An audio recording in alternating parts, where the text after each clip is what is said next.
You're listening to Cosmic Cousins Soul-Centered Astrology. I am your host, Jeff Henshaw. Thanks for tuning in. Cosmic Cousins is dedicated to honoring the interconnectedness of our universal family through embodied health, self-discovery, and deeper learning. Cosmic Cousins is released on each new and full moon, and it is here to bring you back into alignment with the cosmos. So thank you for being here as always.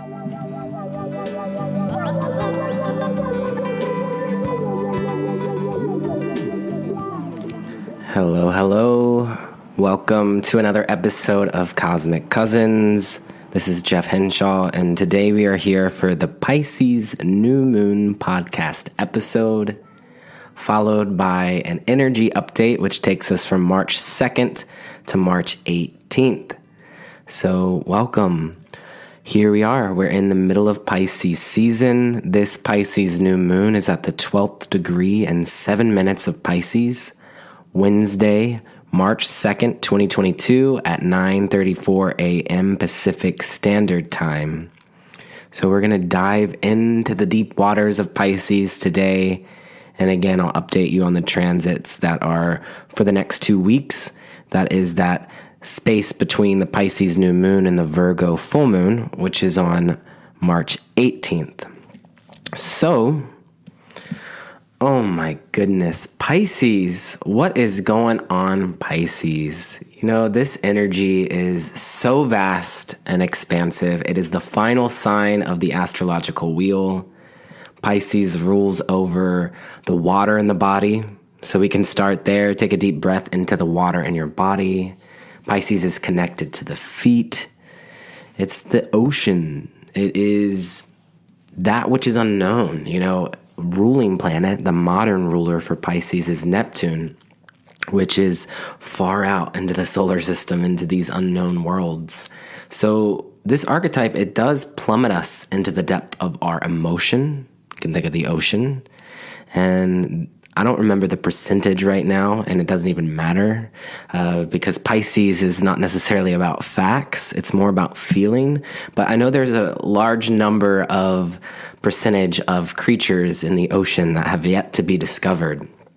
Also, when we think of the ocean, I also extend out into the cosmos with Pisces too. So it plummets us into the depth of our emotion, but it also expands us out into cosmic consciousness, cosmic oneness, into spirit, and thinking of all the vast unknown and all the creatures and all the galaxies that are yet to be discovered. This is Pisces. This is part of Pisces. So if you are a Pisces sun, moon, or rising, you might on some level resonate with what we're talking about. Maybe you feel like you're from another world. If not, that's also okay too, because Pisces is about the spectrum of human experience. And so each Pisces has their own unique expression, as all signs do, but particularly in Pisces, it's beautiful, it's perplexing, you know, because if you're a sun sign, if you're Pisces sun, you chose to incarnate during this time of year that we find ourselves encountering the world at the end of a massive cycle. You know, if we're on the northern hemisphere, we're coming to the end of winter. And so the days are getting longer, but it still feels like we're, you know, going into this hibernation time. There's this fluctuation of energy. It's like we're almost out of the darkness and into the light, but we're not quite there. And so Pisces, it's this culmination. It's the culmination of a cycle, but it's the preparation of a new cycle on the spiritual spiral of evolution. And so I'm calling to mind the image of a spiral, which keeps showing itself to me.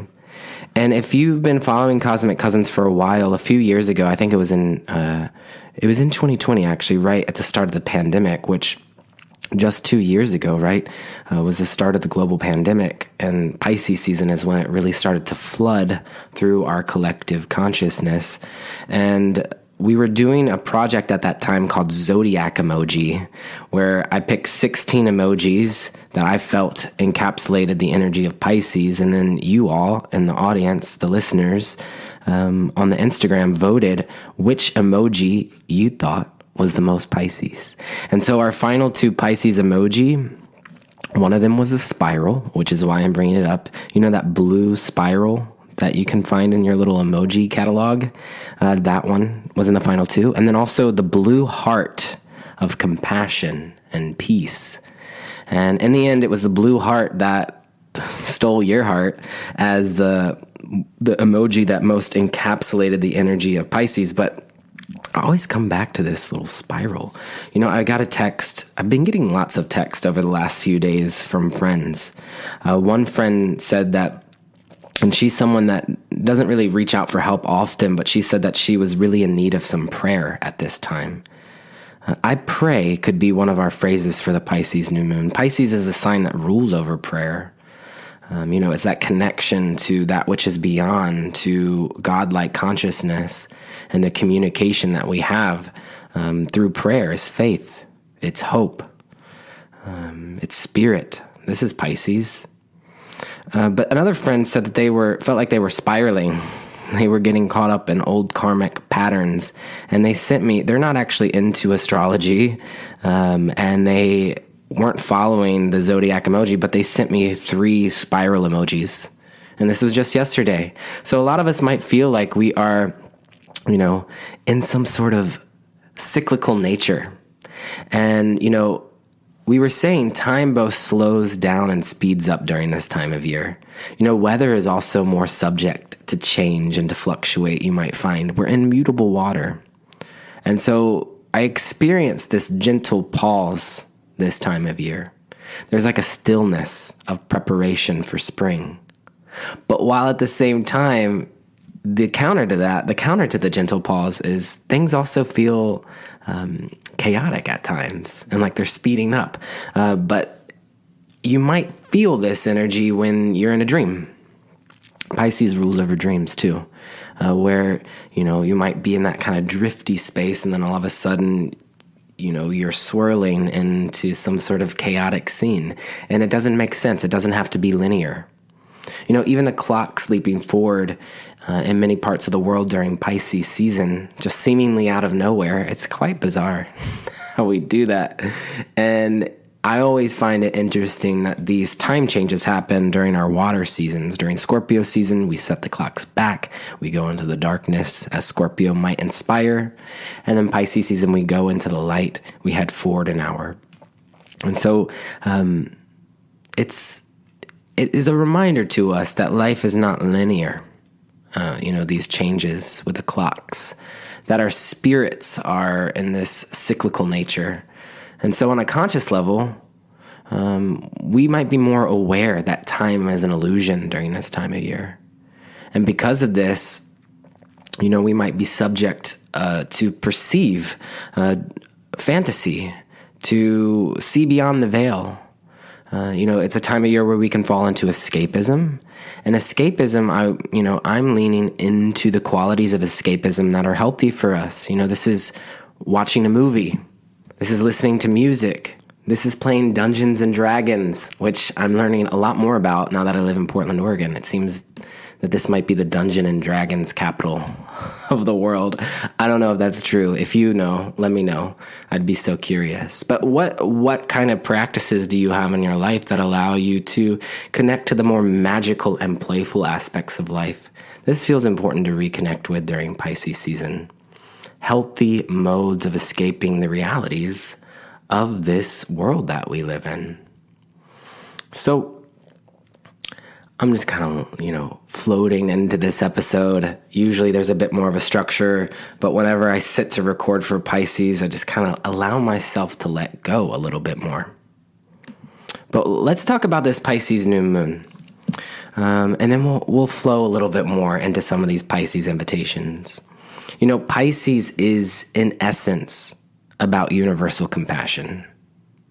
We evolve off of Aquarius, which is, you know, having the intellectual awareness of truth and that which unites humanity. Aquarius is about, you know, standing up for your brothers and your sisters, for the collective, for humanity.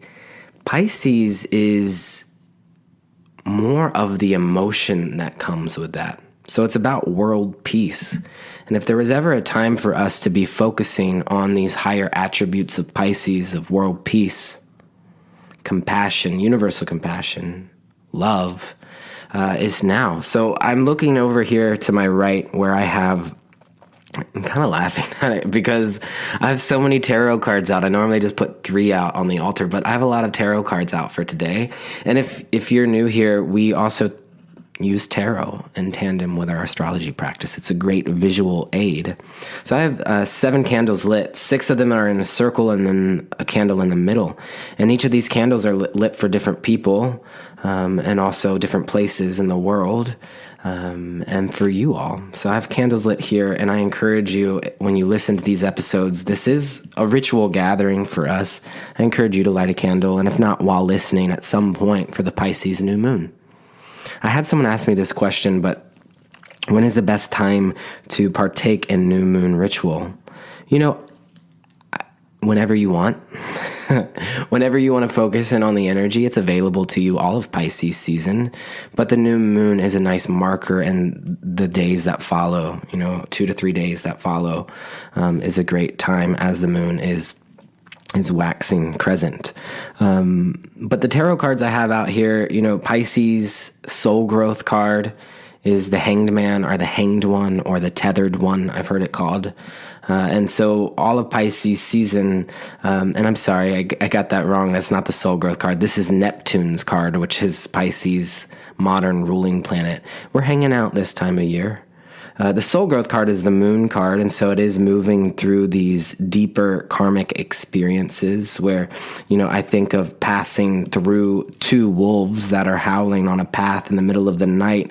We might need to look up to the moon for guidance, to a higher power. And so connecting to your guides, to your spirit angels, these sort of things that really keep you anchored here in this world is great. We've got the Page and the Queen of Cups out here. And then the Wheel of Fortune, which is Jupiter's card, because this new moon is conjunct Jupiter, which we'll talk about. I have the Lover's card out because we're in a lover's year. That feels important because Venus and Mars are currently conjunct. And Judgment's out here. This is Pluto. Pluto is the esoteric ruler for Pisces. And then I pulled the 4 of Swords for us, which is a card of deep rest, resting the mind. I always think of it as, putting the mind on airplane mode. So I'm giving you a lot. It's all flowing. This altar I have, there's a lot going on, and I encourage you to be a bit more playful and allow yourself to break free from some of the structures that you might put in place. But with that said, I do have some structures on this show to keep it moving and flowing. And so each episode, I offer you 3 phrases, and these 3 phrases will act as a placeholder for us to feel into the energy of the new or the full moon. And so for this Pisces new moon, I started out with I dream, I pray, I release. Something along those lines. I dream, I pray, I release. But I didn't feel like it fully encapsulated the magnitude of this Pisces new moon. And the reason being is because this Pisces new moon, as I was just saying, is conjunct Jupiter in Pisces. Jupiter is a planet of wisdom, of expansion, of faith. And so this is amplifying the properties of this new moon. So the first phrase I have for us is I expand. The second phrase is I release. I expand, I release, I commemorate. I commemorate. We'll explore that final word, phrase, I commemorate, in a moment as we go deeper into the invitation of this new moon. But for now, say these phrases to yourself. I expand. Can you sense that? I release. What are you releasing? And what are you commemorating? So maybe you pull a tarot card for each of these 3 phrases. Maybe you journal about them. Or maybe you allow them just to wash over you now. So I'm offering these words to you as a blessing here on this very dreamy Pisces new moon. Pisces is our mutable water sign, and it's connected to duality, and you might already feel that in a lot of what we've been exploring. Pisces, as we were saying, it plummets us into the depths of our emotion. It plummets us into the depths of our emotion, but also simultaneously holds the power to help us transcend by uplifting our spirits. So there's duality here. It's a very perplexing energy to move through. It's very beautiful. And when experiencing Pisces, we find ourselves holding the complexities of the world. Sorrow and grief, bliss and joy, and everything that lives in between these emotions. So I often liken Pisces energy and the Pisces spectrum of emotions to the many keys on a piano. And I think it's cool because the Cosmic Cousins community, you all named our Queen of Pisces, Nina Simone, who was a very gifted pianist. And I think of Nina Simone performing a glissando, which is that, rapid glide over the notes of a scale on the piano.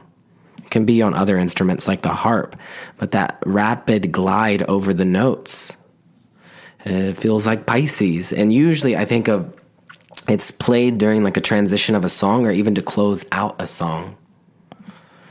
And so do you feel yourself feeling all of the emotions? Do you feel grief but also bliss? And how do you hold it? So if not, where might you be holding on and gripping? If we allow ourselves to feel all the emotions, we might lose ourselves and might become overwhelmed. And that's why Pisces is a sign that's connected to alcoholism and addiction. If we're feeling too much, it's too overwhelming. So on this Pisces new moon, if you feel overwhelmed with emotion, maybe this is not the time to necessarily feel into all of those emotions. And again, that's when I was bringing in this idea of having a healthy form of fantasy, a healthy form of play that allows you to process your emotions. It makes me think of Mr. Rogers, who is a Pisces sun, Pisces moon, was born during the Pisces new moon. And, there's 12 signs to the astrological wheel. And if I remember correctly, Mr. Rogers had 12 different puppets, and each puppet represented a different facet of himself, the different thoughts and the different feelings that he had, and he would have dialogue with them. And so when I'm thinking of, kids playing with dolls or Barbies, and, are the Barbies fighting? Are they in love? What sort of emotions are we acting out through our play? Play is not just there as something to pass the time. It is there to process our emotions. It is there for us to go deeper into our psyche, which, by the way, the esoteric ruling planet for Pisces is Pluto. Jupiter is the traditional ruling planet. Neptune is the modern ruling planet. And Pluto is the esoteric ruling planet. So if you are a Pisces, which one of these three planets do you most resonate with? I'm bringing up Pluto because there is an enormous amount of power in Pisces. Makes me think of tidal waves. And when we think of Queen of Pisces, Nina Simone, she has a very Plutonian energy, this ability to transmute darkness into light, which is why I have the Judgment card out here on the altar. And Pluto is playing a major role on this Pisces new moon. And if you resonate with my work as an astrologer, you likely resonate with the esoteric rulerships. Working with tarot in tandem with astrology is quite esoteric. But either way, what we're sensing into right now, we're talking about Mr. Rogers and the 12 puppets. It's like, how do you, and what forms and practices do you have in your life that you have in place that allow you to flow more freely with a vast range of your emotion? How might you allow yourself to let go and release? And so for a lot of us, this can come through creative pursuits. That's why Pisces rules over things like music and dance and movies and film. And these are all beautiful Piscean expressions, poetry. It doesn't have to be that, though. And, I think this is important, and particularly for those of you that have strong Piscean energy. Pisces it's a perception that takes on a wide contemplative lens. It's very sensitive. Pisces are deep thinkers, imaginative, creative, musical. And so that's part of the dreams that tend to be very heightened for Pisces. It's interesting. My son progressed into Pisces when I was 5 years old. And that's when I started hallucinating and receiving psychic visions around that time. So we are more prone to receiving this sort of information, to receiving information beyond the veil this time of year. And so particularly at this time, Jupiter is in Pisces and so is Neptune. And so it may be a time where a lot of us might feel in the fog or out to sea. And the invitation for Pisces is to surrender to the tug of the tide, which is a little scary. This can be fear. Fear can come up. Paranoia can come up. Panic attacks. So in whatever ways we can soothe the soul, and it's my hopes that in some way this podcast offers this to you. I have Mercury in Pisces, and so the way that my mind tend to work, I've experienced a lot of anxiety and panic in my life. And so that's why I've wanted to create this space that feels nurturing as an astrology podcast. And so, in that concept that Pisces is all signs wrapped up in one, this is a time where we might find ourselves relating to all people, relating to all signs of astrology.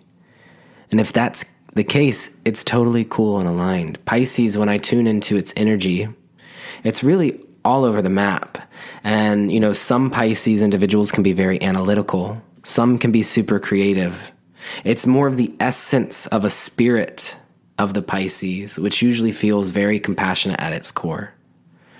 And so what I find interesting and something for us to take into consideration as Pluto is in the final few degrees of Capricorn is that as we are working through a lot of these outdated patriarchal constructs, as we are transforming Capricorn,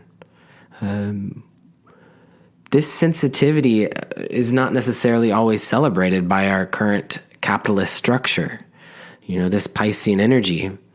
So this sensitivity, though, is a window into your capacity for empathy and universal compassion, which is the soul-centered aspect of Pisces.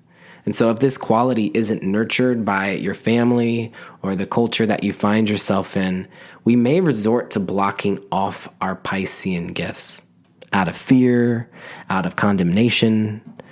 And maybe it's like fear within the self, to have a lot of Piscean energy, you could find yourself sacrificing your sense of self as a martyr to others, wanting to please others. And so that can be scary, to lose yourself to others. And so we are anchoring within the self. And by checking in here through astrology, it gives us a space to do so. By having a tarot practice and pulling cards, it gives us a space to do so. And so it's as simple as showing up to the practices and being at peace with this present moment, being at peace with the self. Even if just for now, can we be at peace with breathing into our body? Can we be at peace with our current body weight? Can we be at peace with the current political climate? A lot of this, it takes a great deal of surrender, because what it means is that we are not in control. And this is part of a main lesson for Pisces. When we can allow the world around us to be what it is without fear, without form, and simply show up to our life, whether it's through ritual, through service, is big for Pisces, through commitment to some sort of overarching universal concept that unites, we open ourselves up to an ocean of endless possibilities for creating a magical life. And it's holding that complexities of the darkness of the world while also holding the complexities of the light. And so we need creatives at this time. We need sensitive beings who are here to bring greater healing and magic to this plane. And so while Jupiter is in Pisces over this first third of 2022 and then the end of 2022, we'll go over that in a bit, we are expanding our inspiration and our insight into ways in which we are bringing healing gifts, magical gifts, creative gifts to this plane. It's not necessarily a time of taking action, although there's some of that going on right now, but really right now is about filling our cup up. You know, Pisces is big 10 of Cups energy in the tarot. It's also big Ace of Cups energy in the tarot. And so washing yourself in the gratitude of this human experience and what you have around you at this moment in time, being grateful. It makes me think of Regina Spektor, Pisces Moon, Aquarius Sun, Pisces Moon. I might have brought her up last episode. I don't remember because her birthday is February 18th. But Pisces Moon, Regina Spektor, has this quote, "Love what you have and you'll have more love." It's a very Pisces concept. It's also making me think of Joni Mitchell, who's a Pisces Moon. And Leonard Cohen is a Pisces Moon. And that brings me to what I'd like to introduce us to, is my friend Megyn Kelly. Megyn Kelly's birthday is today when I'm recording this episode, March 1st. So happy birthday to Megyn Kelly, or Megan Mango, as I know her. We lived in Hawaii together for a little bit doing a permaculture program. And Megan still works in permaculture design and offers courses in South Florida for communal food forest and regenerative gardens. But she sent me a video of her this morning. I sent her a text saying happy birthday. And she sent me a video of her this morning singing in a beautiful golden sundress for her birthday. But she is singing a cover of a song called Passing Through, which is a folk song from 1948 that's been covered by Pisces Moon Leonard Cohen. And the lyrics to the song were so Pisces that I asked Megan if I could share this song with you all here on the podcast. And, you know, she sent it to me just as like a friendly gesture, as a friend. She didn't know it was going to be put on the podcast. So thank you, Megan, for the vulnerability of allowing us to receive this Pisces blessing from you. And what better way to honor Pisces than through song and music? So we're going to play that song here in a moment. But I'd like for you to call to mind, you know, what we've been contemplating. I contemplate would be another good phrase for Pisces. You know, Pisces gets 1,000-fold of phrases. It's all phrases. It's whatever you want it to be. I pray, I dream, I contemplate. I like that. I like those three. But yeah, contemplate on what we've been discussing. Breathe into the water in your body. Honor your feet as we listen to this song, this cover, called Passing Through by our dear friend, Pisces Megyn Kelly.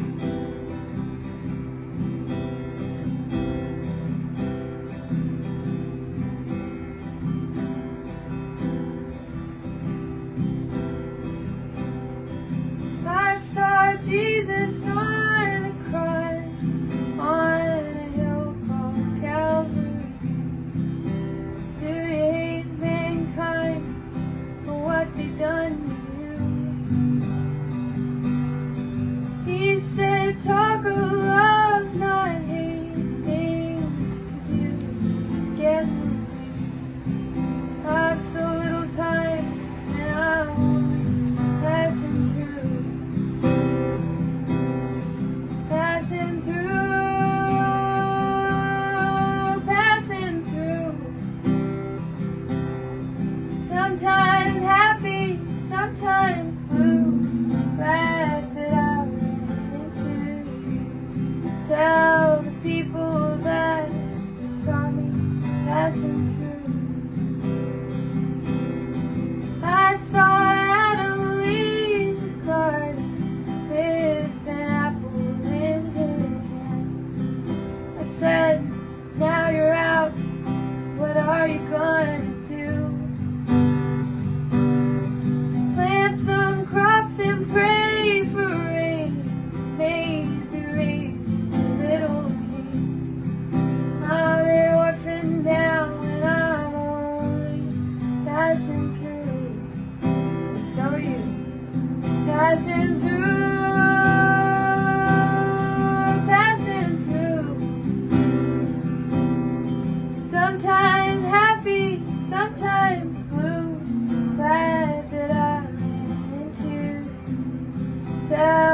people that saw me passing through.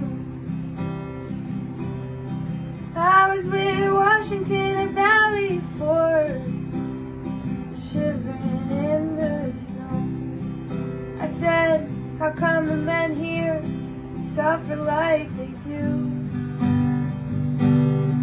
Men will suffer, men will fight, even die for what is right, even though they know that they're only passing through, passing through.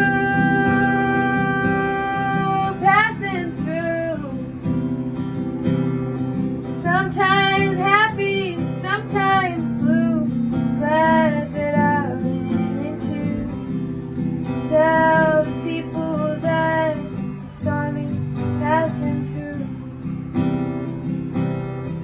I was at Franklin Roosevelt's side on the night before he died. He said one world more must come out of World War II. Not a fool. Yankee, Russian, white or tan. He said a man is still a man. We're all on the run road and we're only passing through, passing through, passing through.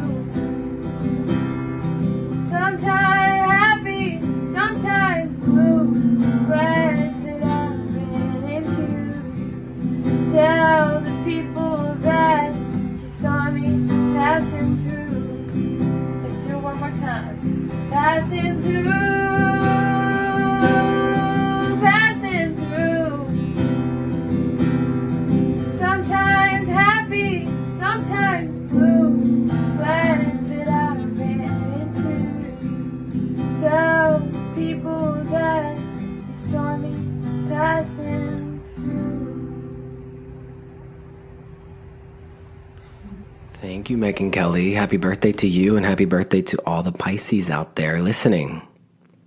It's so nice to reflect in that sort of way through music as we are on this liminal edge of a vast unknown. This is Pisces. You know, Pisces is that sign we were saying it rules over the feet and the water and the body. And so this calls to mind nostalgic moments at the ocean edge when your feet get blessed by each crashing wave. And so I recall in these moments, you know, having light-hearted conversation, but also feeling a deep love that you're sharing in this tender moment, you know. So the ocean waves crashing, the hypnotic sounds of the ocean. We're standing on the edge of the vast unknown.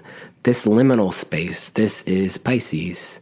This is the great beauty of Pisces. And so Pisces rules over the mysterious entry and exit point of this plane of existence. And that includes babies being born to individuals passing away. And so on this Pisces new moon, call to mind and welcome the newborns who have recently joined us here on planet Earth.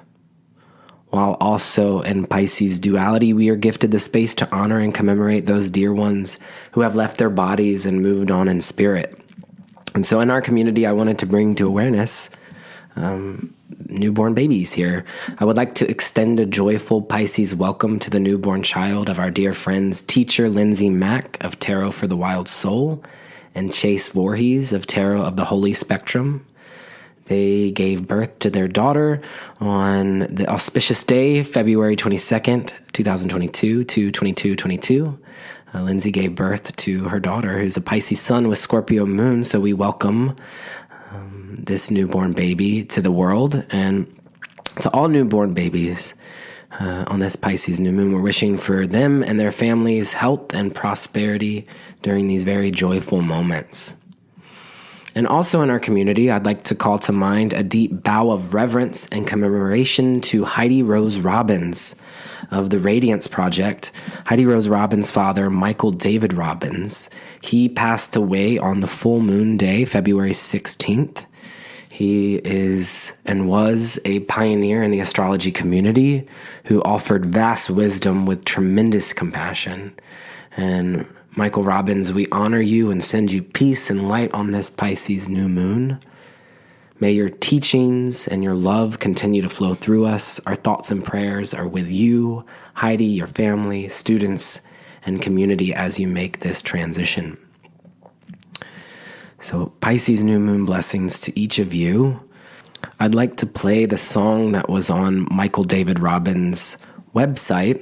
There was a commemoration, an email was sent out with a link to a song that was being played in honor of Michael Robbins. So I'd like to play just a clip from that song, and this could be an opportunity and a moment of silence for you to reflect on anyone that you know that has passed away from this earthly plane of existence over the past year, and also to welcome the new souls that are arriving at this time. And so this is a clip from Departing Song that was sent out in the email to commemorate the life of Michael Robbins.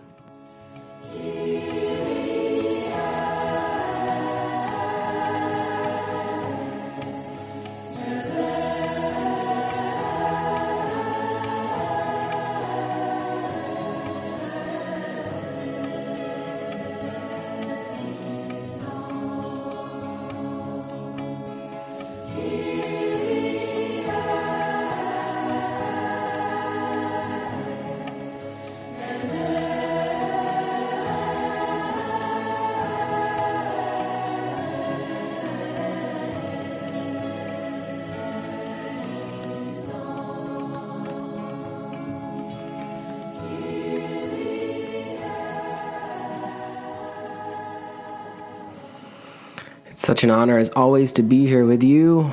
I am wishing for you a sweet Pisces new moon. And, for me, this past week, right at the start of Pisces season, I was able to fill my cup up by taking a much needed vacation with my boyfriend down to Los Angeles. And this is the first time I have traveled for pleasure since the start of the pandemic. And it was a short trip. We were only there for 2 days. It was the first time for me really leaving my dog. But it was a quite lovely trip. I was able to revisit some of my favorite places from when I lived in LA, while also I got to experience some of the new facets of this incredible city. But I wanted to share with you that we ended up going at the end of our trip. It was our final thing before we got to the airport, was a visit up to the Griffith Observatory. And I'm sure many of you know this already, but in the front sidewalk at the observatory is a scale model of our solar system. And, it's like these 1/4 inch wide bronze lines that mark the orbits of the planets, which are then indicated with bronze plaques that are embedded in the sidewalk. And each orbit is properly scaled around the sun. And so the sun is this like 1/2 inch circle centered at the base of the observatory front steps. And in this model, each foot that you walk roughly equates to 20 million miles in our real solar system, which is roughly 110 billion times larger than this model. But we got to walk out to the edge of Pluto's orbit, and seeing the scale of how far Pluto is from the sun in this scale is really puts things into perspective. So if you haven't gone to the Griffith Observatory, go check that out if you're ever in Los Angeles or if you live there. But what made this experience even more cosmic was that we were there on 2/22/22, which is also the day of the first hit of the United States Pluto return. And so it felt like one way of honoring the transformative times that we live in and how complex it all is. And so I'm reminded on this Pisces new moon of how important it is to gift ourselves time and space to dream, to play, to refill our cups, which is part of what I was doing, going on a little vacation. And, this idea of dream, playing, refilling our cups is something to keep in mind here. But also, and while also, extending our heart out to the pain in the world. So I extend my heart out to Ukraine. I'm heartbroken for her people. I have a candle lit here for protection and peace for Ukraine on this Pisces new moon. And I'm wishing the same for each and every one of you. So that's why I have so many candles and tarot cards out here on my Pisces altar. So if you would like support through a reading, right now I do have openings for both astrology and tarot readings available for April and May. And in addition, if you know you'd like to work with me through a one-on-one mentorship, you can email me to join the wait list for late spring, summer, and autumn mentorships. And it would be an honor to work with you in this intimate way. And so again, I'm wishing for you a peaceful Pisces new moon. We'll close out our Pisces time together by bringing our awareness back to Queen of Pisces, Nina Simone. I was talking about her performing a glissando. I think I'm saying that right. I'm not a musician, but that rapid glide over the notes of a scale on the piano or harp. And so it's calling to mind a performance that she did where she played that at the end. And so I'll drop a little clip of that, but Nina Simone had this ability to process the emotions of the collective through her music. And, is someone that we can look to navigate Piscean energy and to work with it. And we'll continue to explore that as we go into the energy update. So this is new on the podcast, and I'm realizing right now we're already 40 minutes in. I could talk about Pisces all day, but we're not going to. We're going to transition into the energy update, which will be about 20 minutes, and it's where we'll look at the upcoming transits for March 2nd through March 18th, which is taking us from the Pisces new moon to the Virgo full moon. So at this time, let's transition into that.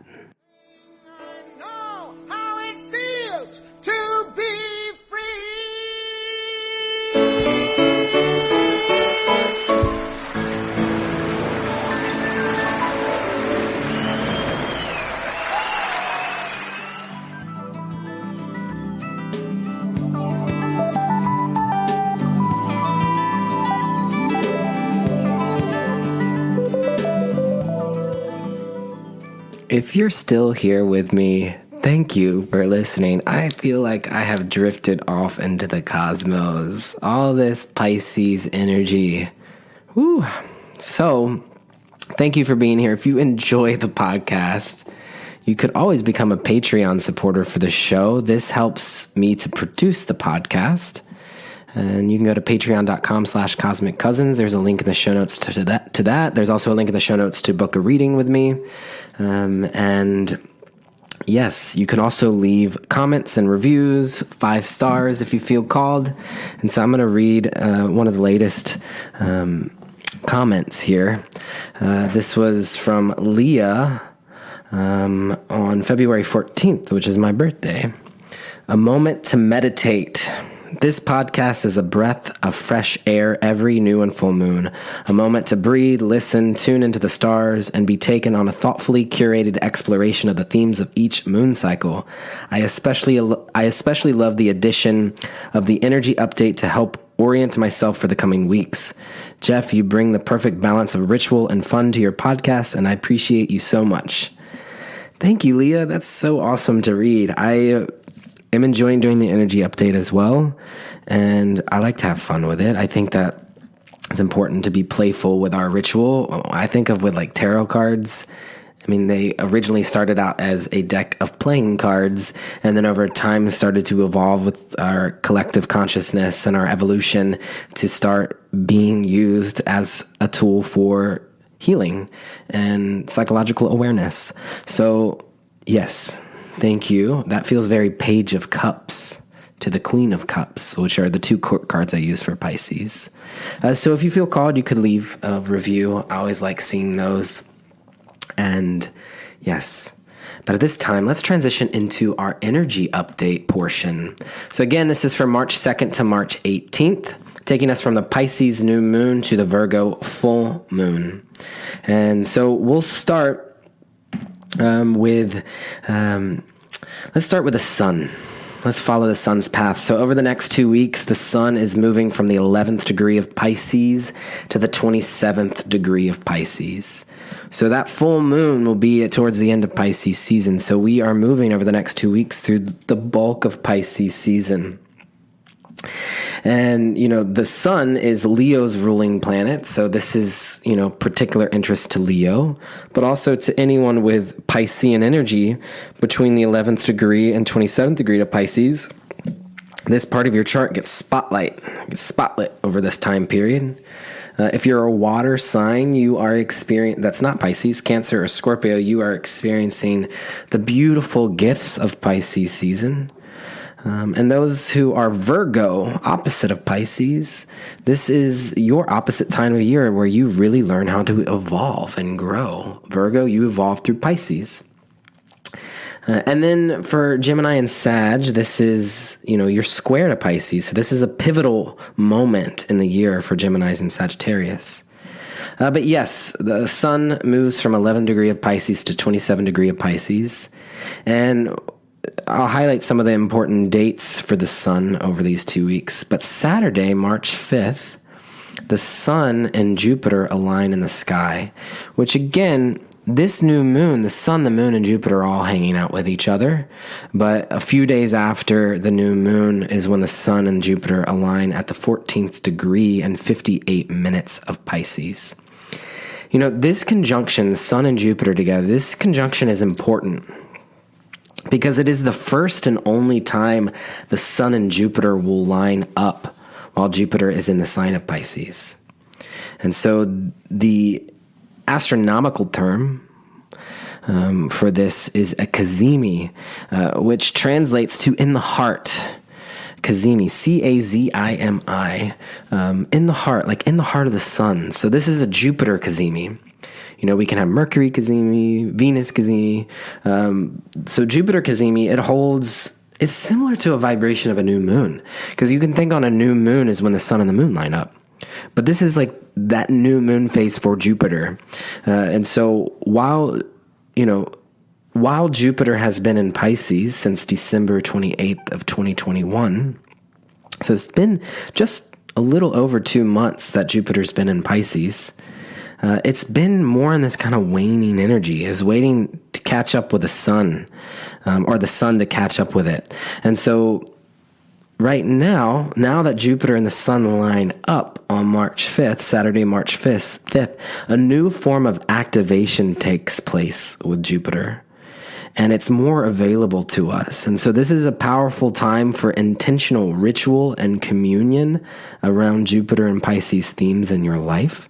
So this new moon acts as that beginning point, but it's really on Saturday, March 5th. And so to that question of when is a good time to have a new moon ritual, well, really maybe this weekend on Saturday or Sunday could be a really good time if you were wanting to hone in on the Jupiterian themes, which, Jupiter is a planet of abundance and expansion. So Jupiter is at home in Pisces. Jupiter is the traditional ruler for Pisces. Jupiter rules over Sagittarius and Pisces. And these are both signs of great inspiration, of faith, and travel. So Jupiter is at home in Pisces, and again, Jupiter is the planet of luck and good fortune. It's connected to faith, morality, teaching, wisdom, expansion. It's the wheel of fortune in the tarot. It's connected to knowledge. And so Jupiter in Pisces, there's always light and there's always shadow. And so Jupiter in its shadow is indulgence.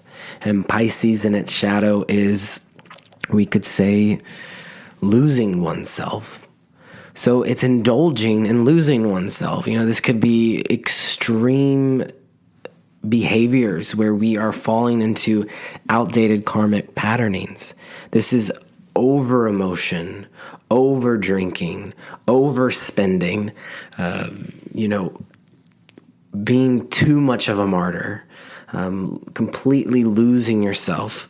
So being mindful of that, Jupiter, if it's knowledge and morality in the sign of Pisces, this could become very delusional. We could get swept up in our beliefs. This could be too much sleep. Pisces is a sign of the dream realms, too much dreaming.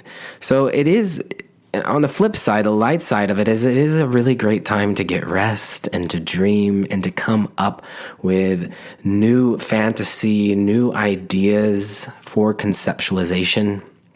It's a very inspirational time, particularly if you are in some sort of creative art. This is a time where, people in the film industry, the music industry, there's lots of inspiration that's taking place, lots of opportunity to fill your cup up.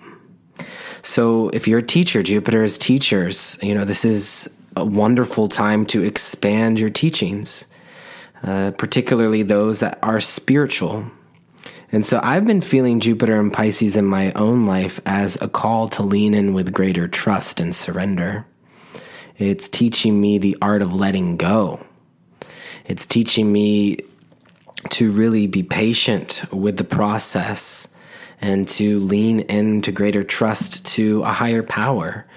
So wherever Jupiter is transiting in your chart, it's likely that this part of your chart is expanding and growing, but it's also important to know that sometimes when we're experiencing Jupiter, we don't always see the manifestation right away. It can take time to allow the blessings to flow through. So remember that. You might look back to this time period and say, oh yeah, this is when Pisces energy grew in my life. But when we're in it, and particularly when it's a sign like Pisces, which can be so unknown and vast that, it could feel a little nebulous. So another shadow could, Jupiter and Pisces it could be very foggy, so just be mindful of over drinking or over smoking or whatever practices you do to escape that might not be healthy, but also allow yourself to enjoy, and just know that you are growing, your spiritual understandings. You are growing in forgiveness. You are growing in compassion. Allow yourself to swell, to fill up your cup. So, yes, this gets activated Saturday, March 5th. And so much of what we're talking about, when I talk about Pisces, it just feels like I'm overflowing. And it's more of a feeling. So, yeah, give yourself spaciousness, but not too much spaciousness. Sunday, March 13th, the sun, we're still following the sun's path. The sun will join with Neptune. So that's the following weekend. Sun with Jupiter this next weekend, and then the following weekend, Sunday, March 13th, the sun conjunct Neptune at the 22nd degree of Pisces. And so this conjunction carries on many of the themes of the Sun-Jupiter conjunction. Just as Jupiter is at home in Pisces, so is Neptune. Neptune is the modern ruler for Pisces. And so if we thought Jupiter was expanding things, well, now Neptune brings in the mysticism. Neptune brings in the ability to connect to other realms of consciousness. Neptune brings in the fog. This could get very foggy. But the sun lining up here, perhaps the sun is allowing us to shine a light through the fog. And so there is a light at the end of the tunnel. This is us getting closer to the spring equinox or the autumn equinox if you're on the southern hemisphere. And so this concept, I saw someone post this today on social media, which, by the way, I'm not posting on social media right now, but I am being a bit of a voyeur. I'm kind of like watching what's going on, but I'm not posting right now. And it's been very nice. But you are the light at the end of the tunnel is the quote that someone posted. And I can't remember who the author is of that.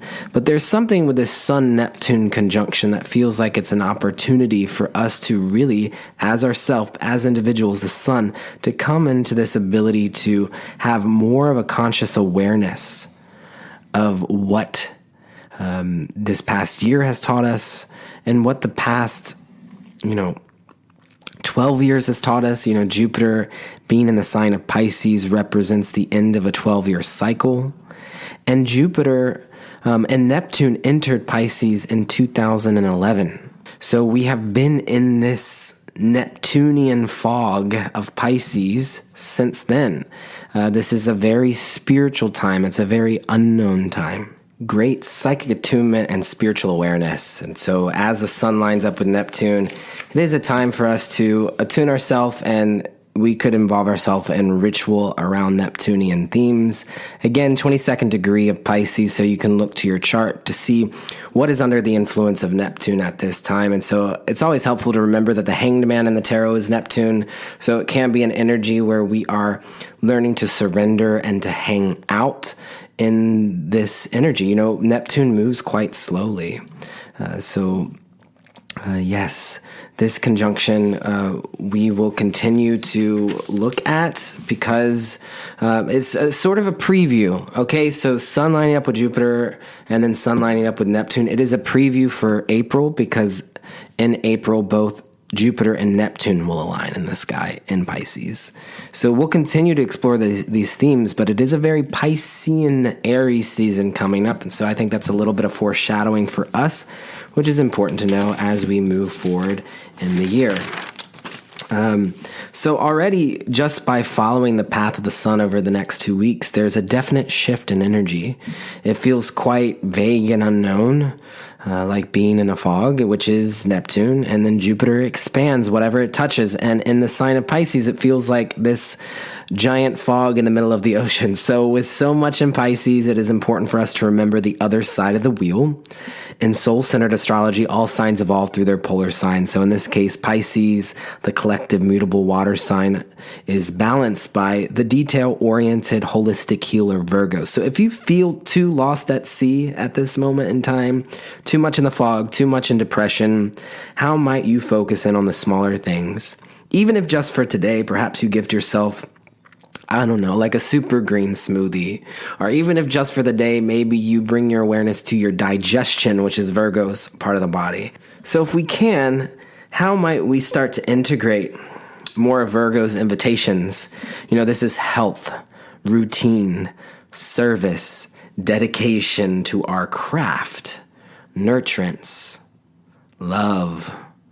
That is very practical. Love that is very responsible. Responsible communication. Virgo is ruled by Mercury. So health, service, routine, these sort of things, we open ourselves up to so much magic, that Piscean magic and bliss that is available to us. We have this enormous swell of Pisces energy right now. And so the Virgo full moon on March 18th, this will be a culmination of many of those lessons for us. But I want to encourage you, as we're moving through so much Pisces energy, to go ahead and start leaning into Virgo. I know I am. And so, yes, liminal spaces, huge threshold, clearing out past karma, a wide spectrum of emotion. This is continuing to swell throughout the next 2 weeks. And then we get to that Virgo full moon, and it wants to know the details and the facts and the to-do list. And so, again, you can lean into that throughout the next 2 weeks and allow it to culminate on that full moon. And that Jupiter-Neptune conjunction that I was talking about is on April 12th at the 23rd degree of Pisces. And so we're also building up to that swelling energy. So that's the transit of the sun. And that's taken us, I thought, right up to the hour. And here we're going to move into the moon now. So the moon travels from Pisces through Aries and through the first half of the zodiac to Virgo over the next 2 weeks. And this is important for Cancers. This is your ruling planet. The moon is waxing towards full. So this is a time of growth. This is a time of expansion. That word keeps coming up, growth and expansion. With more insights coming through. So open yourself up to receiving more deeper knowings. The moon also connects us to the nodes of fate. And so the nodes of fate, the lunar nodes of the moon, they're traveling from the 25th degree of Taurus retrograde. They always move in retrograde motion to the 24th degree of Taurus. And so over the next 2 weeks, look to this part of your chart, 25 and 24 of Taurus, to see where the North Node is lining up with. This is moving closer to an exact sextile with Neptune. And so when the North Node is sextile to Neptune, I'll be sure to highlight that for you on the energy update. But we might already be feeling into some of that. So right now, we said Neptune is at the 22nd degree of Pisces. So they're within a few degrees of each other. So the North Node is an invitation for evolution. The North Node in Taurus is inviting us to learn more about and grow the Taurus parts of our chart. This is a year and a half time period of being practical, hardworking, connected to the body and to the earth. So with all this big swelling energy of Pisces, this is very helpful.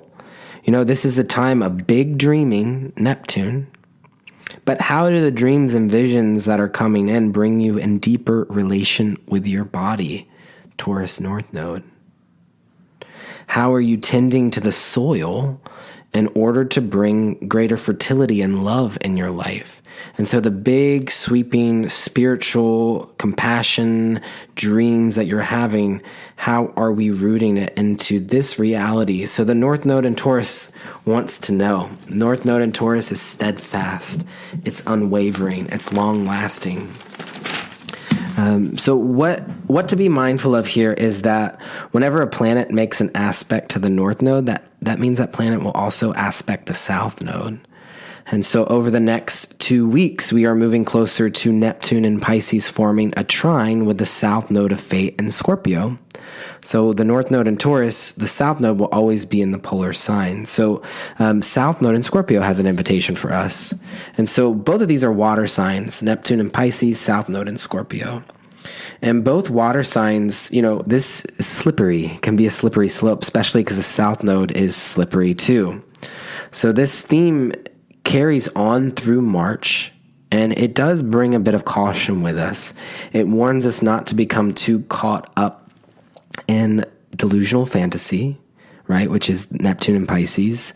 And the South Node in Scorpio speaks to obsession, compulsion. This can be sexual compulsion, obsession with power dynamics, manipulation, codependency. The way to best work with this energy is to use your deep Scorpio desires, your deep sexual urges for intimacy to bring you closer to God consciousness, Neptune and Pisces. So if you find yourself getting pulled into like these deep kind of sexual or obsessive patterns, Neptune and Pisces could also be creating a fog of fantasy around it.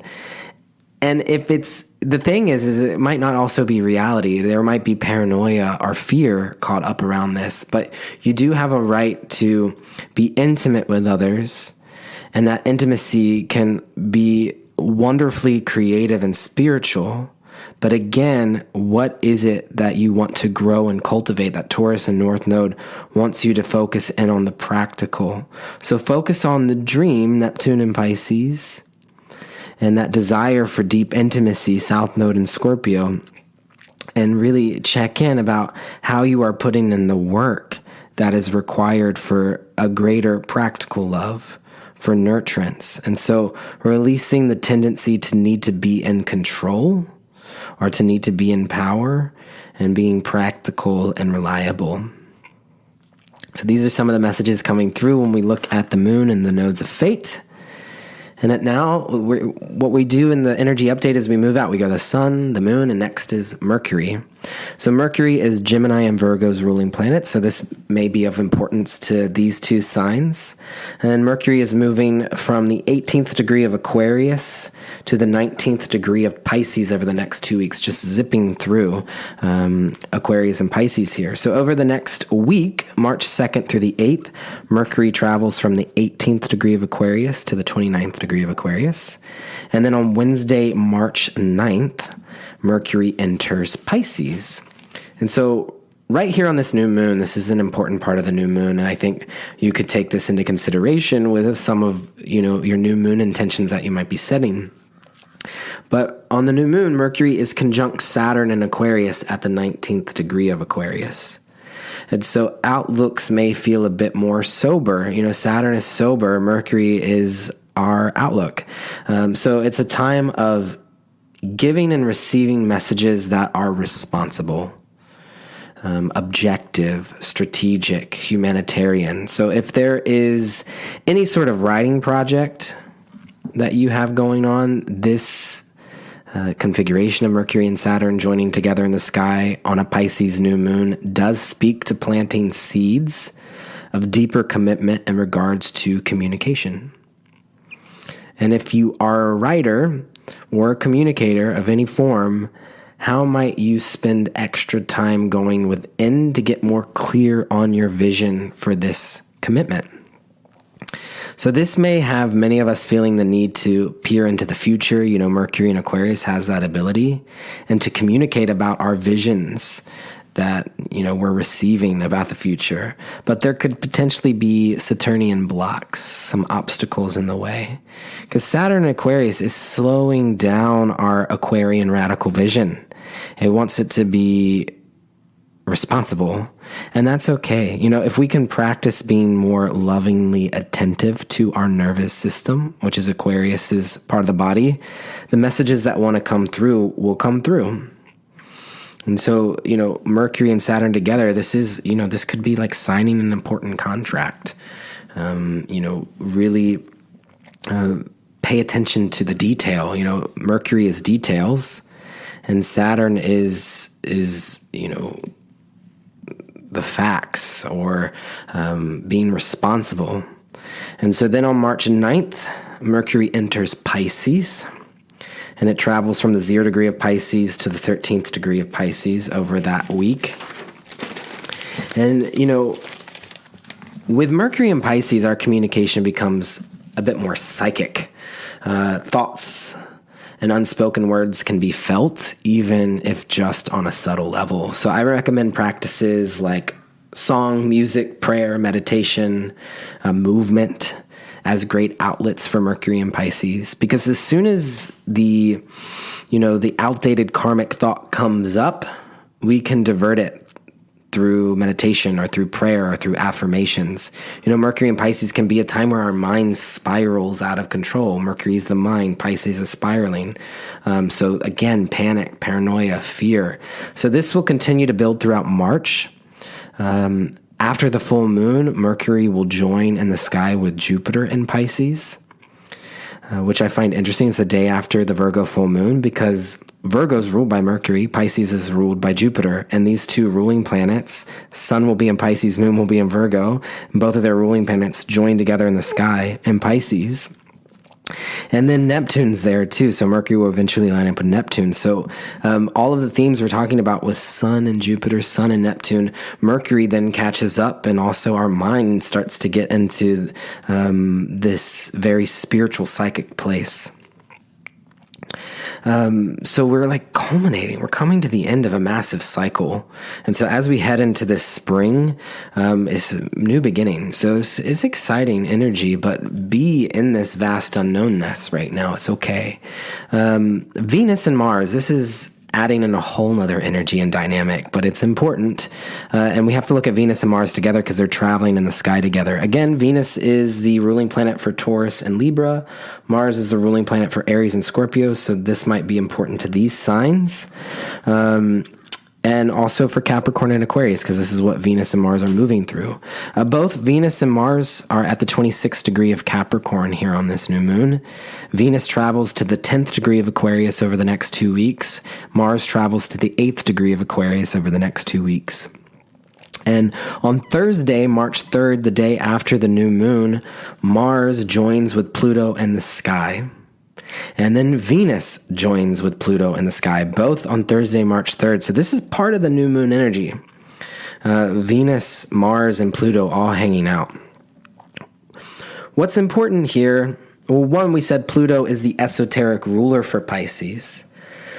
So that's interesting to consider. And we'll get a little bit deeper into that in a moment. But what I want to say about Mars is that Mars is exalted in Capricorn, meaning that Mars enjoys being in Capricorn. And this is the last time Mars will join with Pluto while both are in the sign of Capricorn. Mars takes 2 years to go around the sun. So the next time Mars and Pluto hang out, they'll be in Aquarius together. So this is interesting because there's been so many planets transiting Pluto over the last few years, and this has been really connected to the pandemic. Saturn and Pluto aligned in January of 2020, right at the start of the pandemic. Then Jupiter and Pluto aligned in the sky, I think 3 times in 2020, which were really connected to those heightened times of the year where there were higher rates of COVID-19. So Pluto has been very much involved in, this pandemic. And so Mars coming through, this is the last kind of push and thrust. And it's the last push and thrust of the Pluto and Capricorn transit, which we've been experiencing since 2008. Pluto, death and rebirth, transformation in our structures and our government, Capricorn. And so Mars coming through is this final energy, and it could feel a little confronting. Mars and Pluto together, it's like focusing your drive and your ambition towards transforming. And so there's a certain thrust on this Pisces new moon that isn't as gentle and soft as like what we've been talking about. So if you're, for those of you that are Aries or Scorpio, you might really be feeling that Mars-Pluto conjunction. And Venus is there too. So it's a big theme for everyone. So then slightly after Mars lines up with Pluto, Venus lines up with Pluto. And all of this is trying the North Node of Fate in Taurus too. So it's like Mars and Venus together is super passionate in love, super passionate with ambition, and towards making money. They're the drive. And we talked about this on the Leo full moon episode 2 weeks ago, but it kind of feels like a tango.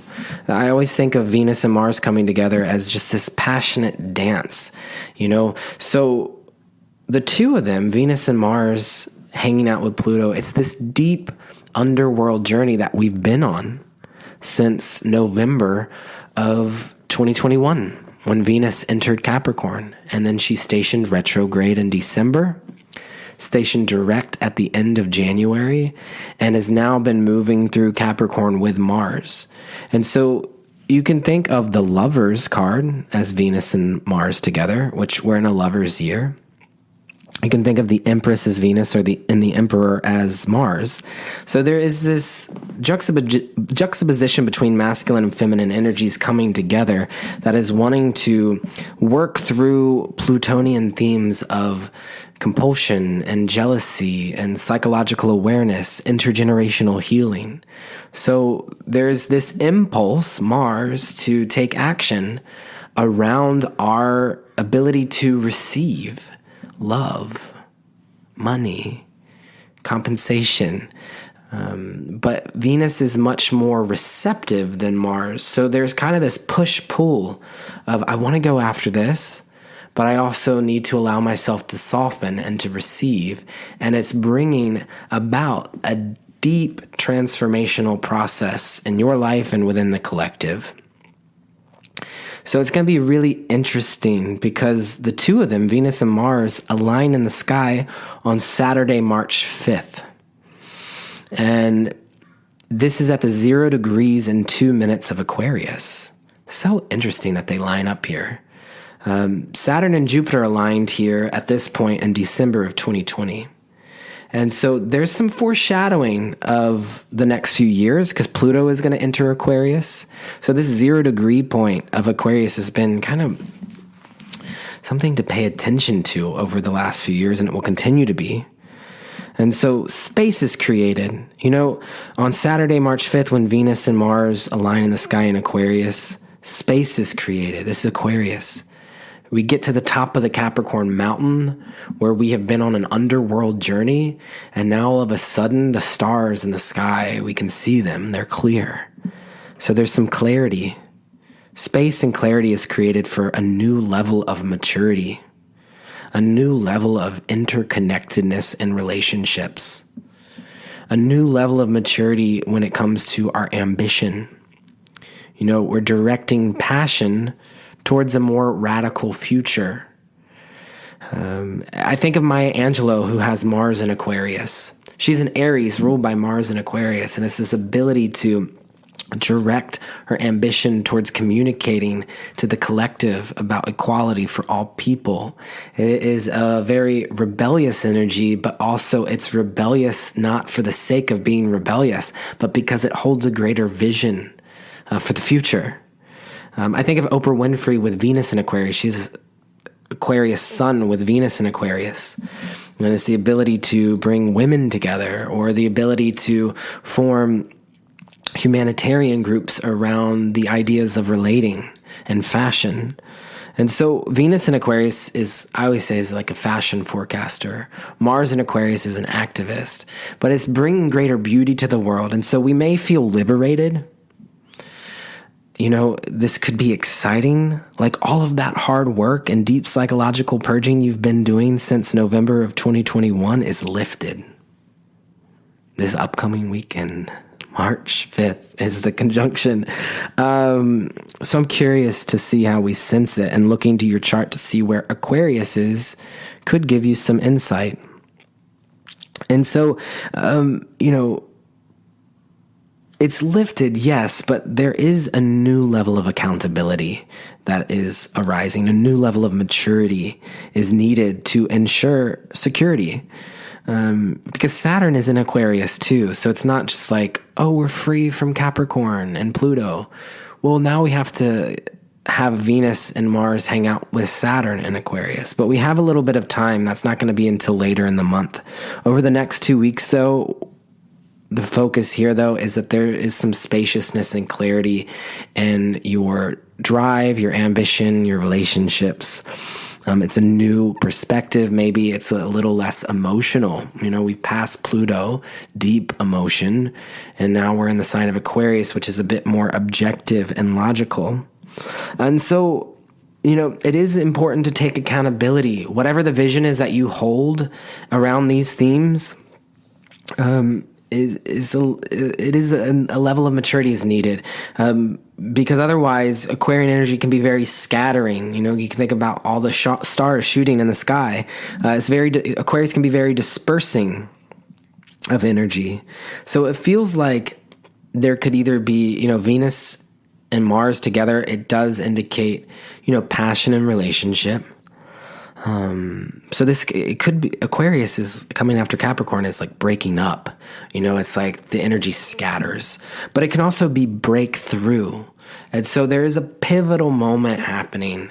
We have this Pisces new moon. It's a time to go within, to plant seeds of greater love and inspiration and healing and forgiveness, while also there's this breakthrough moment that has been culminating over the last 3 months. So be diligent with your thoughts. Be mindful with your words, and particularly when it comes to relational dynamics and contracts. Continue to hold that high Aquarian vision. And, you know, these themes will carry on and become even more tested, as we were saying, in the second half of March, because Venus will line up with Saturn. And then in the beginning of April, Mars will line up with Saturn. But all you need to know for now is to stay true to your morals and ethics. Don't lose sight of your heart. You know, Aquarius must remember this. Its polar sign is Leo. Aquarius can become very intellectual. We could get very cerebral here, logical. It is important to remain connected to your heart, and whatever you've been moving through over the last 3 or so months, as Venus has been in Capricorn, you've been working hard, you've been climbing a mountain, and we don't want to just bypass that. We just don't want to detach from that. We evolve off of Capricorn with Aquarius by remaining connected to the spirit of that mountain while gazing up for a vision of the future. So that is Mars and Venus. What a ride we've been on. Jupiter is in Pisces. and is traveling from the 14th degree of Pisces through the 17th degree of Pisces over the next 2 weeks. This is the ruling planet for Sagittarius and Pisces. And this is important to also water signs, Cancer and Scorpio too, as you get the trine from Jupiter. So looking at the degrees, anything from the 14th to the 17th degree of water signs are getting a blessing from Jupiter. And if you have anything from 14 to 17 degrees of Pisces in your chart, Jupiter is coming by and expanding it. Again, important to remember, Jupiter, it comes by and it opens up space, and sometimes it takes time for that water to flow in. So be patient with the process. Again, we already said this, but the Sun and Jupiter align on Saturday, March 5th. So Saturday is a big day. Sun and Jupiter align, and Venus and Mars, they enter Aquarius. Saturn, ruling planet for Capricorn and Aquarius. Saturn moves from the 18th degree of Aquarius to the 20th degree of Aquarius over the next 2 weeks. Saturn has now entered its shadow. That's what I have to report to you today. What does that mean? Saturn will retrograde later this year, not until June. Saturn travels to the 25th degree of Aquarius this year. So you can look to your chart from all the way up to the 25th degree of Aquarius. This is where Saturn is coming and knocking on the door. And, I always think of Saturn as like the health and safety inspector. But Saturn will travel back when it retrogrades to the 18th degree of Aquarius, which Saturn just entered the 18th degree of Aquarius. So we are now, we're still moving forward with Saturn themes. But knowing it's entered its shadow means that this week, it brings attention to the same themes. Throughout the year, we'll be revisiting themes from this week that are Saturnian. And so themes that are arising right now around Saturn and Aquarius themes will come more into play later in the year. And that's in October when Saturn travels back to the 18th degree of Aquarius. And so Saturn is asking us to take responsibility in our friendships and our communities, with our nervous system, with the information that we're broadcasting. And we've talked about Saturn and Aquarius a lot. We'll continue to throughout the year. It is a signature for social distancing. Aquarius is social, Saturn is distance. Uranus is traveling from the 11th degree of Taurus to the 12th degree of Taurus over the next 2 weeks. And the most notable transit for Uranus is on March 17th, just the day before the full moon. So we'll revisit this again, but Mercury and Pisces will sextile Uranus and Taurus at the 12th degree. And I think this is important because the full moon in Virgo is ruled by Mercury and Pisces sextile Uranus and Taurus. So I think I want to bring it up because it's been something that we've talked about, but Mercury as the planet of communication, this is writing. And so as Mercury enters Pisces, it's spiritual, dreamy writing coming into a beautiful sextile with Uranus and Taurus, which is innovation with manifestation. So more to come on the Virgo full moon around this, but we are moving into a time period where the things that we are writing have the ability to manifest in really cool, radical ways. And then Neptune. We've talked about Neptune because Sun and Neptune line up, but the focus on Neptune is that it moves from the 22nd degree of Pisces to the 23rd degree of Pisces. And so again, Sunday, March 13th, Sun and Neptune align in the sky. I know that this day, March 13th, is the day that mask mandates are lifted in Oregon. And it's also the day that daylight savings time begins. So we gain an extra hour of light in the evening. And so we shine a light, Sun, a conscious light with universal compassion, Neptune. And so it's a similar vibration whenever the Sun lines up with another planet. It's like a new moon, a reset. So this is a reset for our dreams, our hopes, and our fantasies on Sunday, March 13th. Big Hanged Man feels a reset around Neptune. And then finally, we get to Pluto, our planet of transformation, the esoteric ruler for Pisces. We are moving through the United States Pluto return in 2022. And Pluto is at the 27th degree of Capricorn and moves to the 28th degree of Capricorn over the next 2 weeks, inching closer to Aquarius. I have a friend that's an Aquarius rising and is already starting to feel Pluto inching closer to Aquarius. And so our Aquarius placements may starting to get that little bubble of Pluto. Pluto is kind of like the boiling water. Pluto is just hanging out at the 28th degree of Capricorn throughout March, April, May, and most of June. So it's only getting to the 28th degree of Capricorn this year, and then it retrogrades back. Pluto does not enter Aquarius until March of 2023 and will only stay at the 0 degree of Aquarius in 2023 before fully entering Aquarius in 2024. So we're kind of just right here at the end of this Capricorn energy where we are hanging out with this deep kind of underworld, underwater transformation. Saturday, March 3rd, again, Mars and Venus align with Pluto in the sky. Pluto will have more action in the second half of the month that we'll get into. But again, knowing that relationships and our physical vitality, our ambition are going through a transformation Saturday, March 3rd, and the days before and after. It's been a build up to this. So that is our energy update for the next 2 weeks. Again, let's bring it back to the energy of the sun and the moon. So we are gathering here in honor of the Pisces New Moon. So it is a time of planting deep seeds for emotional healing. I expand, I release, I commemorate. Where might you be holding on and gripping? How might you allow yourself to let go and release? What might your life look like if you allow yourself to more fully trust in the process? So I have all these candles lit here for you. I'm sending you all off with a lot of love. Again, we're reminded on this Pisces new moon of how important it is to gift ourselves time and space to dream and to play and to refill our cups. So I'm wishing that for you on this Pisces new moon. Thank you so much, as always, for tuning into the show. If you'd like to work with me one-on-one, cosmiccousins.com. If you'd like to support the production of this show, you can go to patreon.com/cosmiccousins.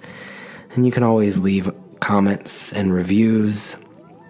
And I'll see you next time. Take sweet care, cousins. And remember, deep breaths.